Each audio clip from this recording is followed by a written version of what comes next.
All right, Coach, obviously not the result you wanted, just kind of your overall thoughts on the game. Well, I mean, we definitely could be better. The times we had some possible momentum changes, you got a center fielder making some top 10 plays multiple times. Shortstop made a few good plays as well. And I think we had the right people up at the right time. It just didn't go our way.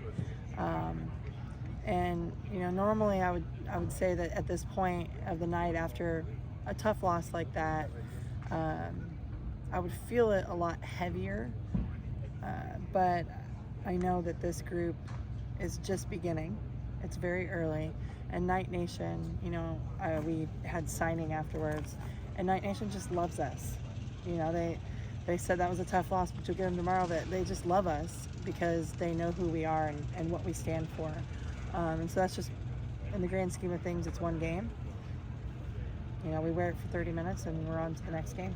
The interaction with those fans out there really provide some kind of chicken soup for the soul after a loss there? Yeah. I mean, that's kind of just what I said of, it's great to be a Knight. It's always, it's the toughest time of some of our lives, 18 to 22-year-olds, where we're going to have like highs and lows and sad times and good times, and it just wasn't our night. What was the biggest difference between the UConn you played tonight versus the UConn you played last night? I mean, I think UConn was the same team. Their pitcher did a great job. I think the real answer to that question is the difference between the nights. We played tight. We swung out of the zone, not like us. And we didn't make adjustments as quickly as we could have. But I mean, then you had the moments of Angelina coming in and just dynamite. I mean, what a performance from Angelina. And so I think that's the difference. I don't think it's anything else. Where do you thought you mentioned Angelina? Obviously, Janisha got a spark there in that bottom of the 7th. Talk about her in that 9 spot in the lineup. Yeah, I don't know, Elo. We might be talking about her in a different spot tomorrow. We'll see. Let me sleep on it. But I love having her there as the second leadoff, especially with Jada coming up. It's just, I had all the confidence in those 4 seniors coming up. Like, we could get this done and, break a heart. And I don't know if I would want to change it if we had to do it again. If you said rewind and play it again, I don't know how much I would have changed it. So, but yeah, what she brings to the table, pressure on the defense, just creating havoc wherever she is huge. And so I think she can do that in any part of the lineup. But it's fun to have her do that and then bring Jada back in. You mentioned Ange being dynamite. What's the biggest difference, would you say, between the Ange we're seeing right now versus the Ange we saw last season? I would just say that the opportunity is becoming more and more because we learned who she was last year, and knowing how to match well. But she is definitely going in, not doubting herself and realizing who she is. Everyone talks about the 70-mile-per-hour fastball or all this amazing movement from pitchers out there. But again, Ange has awesome movement as well, and she may not be considered a power pitcher, but what she can do and how she was spotting out there, girl was dancing, and she's rolling with it and going with no fear.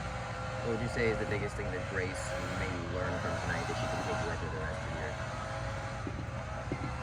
I mean, I just feel like a couple of pitches, maybe in a half a ball off, and we're in a different ball game. So I think for her is just come out and do it again.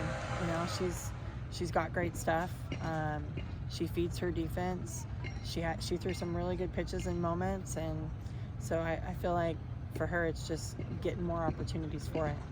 Your offense has been fairly explosive over the course of the week, but today kind of just the fuse didn't seem to light, I guess, for lack of a better term. So what would you say is the best way for the team to not have to rely on explosive offense like that? Trusting themselves, knowing what they're good at, going with that, and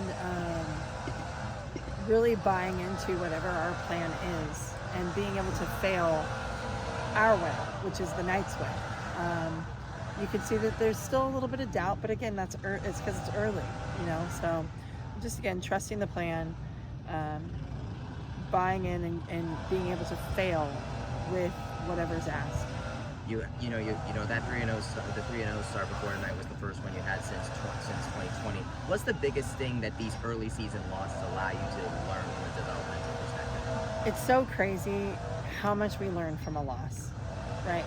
Because we were doing the same things in some smaller fashion in the 3 games before, but you don't really feel it, and you don't really stop to say, until you get a loss, especially with highly competitive, these highly competitive women. One more question.